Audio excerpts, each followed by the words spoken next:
Hi, I'm Bill, and I'm an eclipse chaser.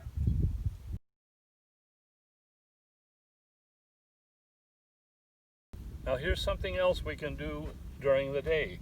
We take off the caps on the polar aligned telescope, and now we can look into this end and see if we can see the polar aligned telescope lens. There's a notch in the weight shaft sheath, and that notch has to be out of the way enough so that you can see the lens. If you cannot see the lens, you have to move this with the hand controller with the Starbook 10 until you can see the lens. Believe me, I looked at nothing so many times that now I make sure I can see the lens. We'll remove the back cover from the polar scope, and inside we find the polar scope plus a knob to illuminate the polar scope inside. One pushes this button to turn the illuminator on, and then this knob intensifies the light inside. Then this whole mount turns so that you can orient the Big Dipper that you see inside the polar scope to the Big Dipper in the sky. But you cannot see the Big Dipper or Cassiopeia through the polar scope.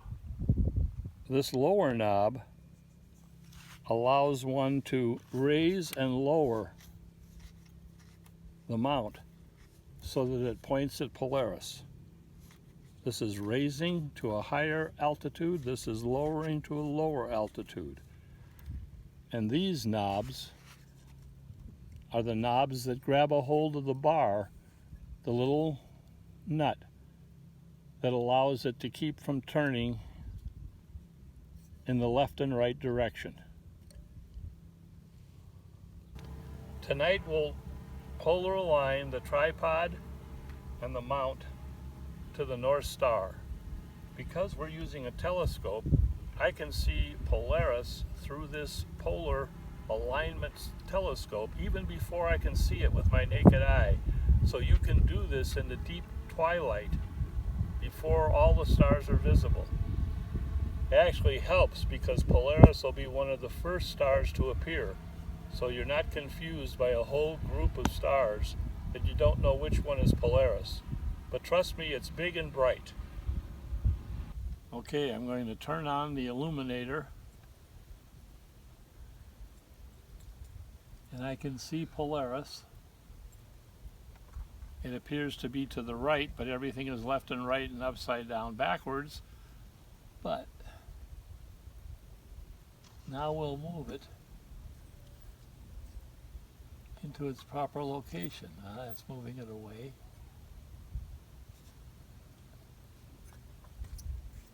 You have to loosen one screw while you tighten the other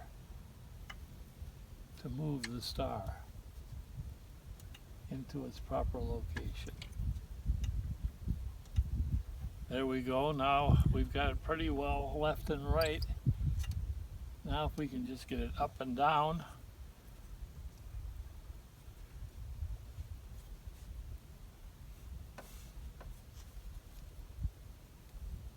Ooh, that's pretty good. All right, we'll leave it right there.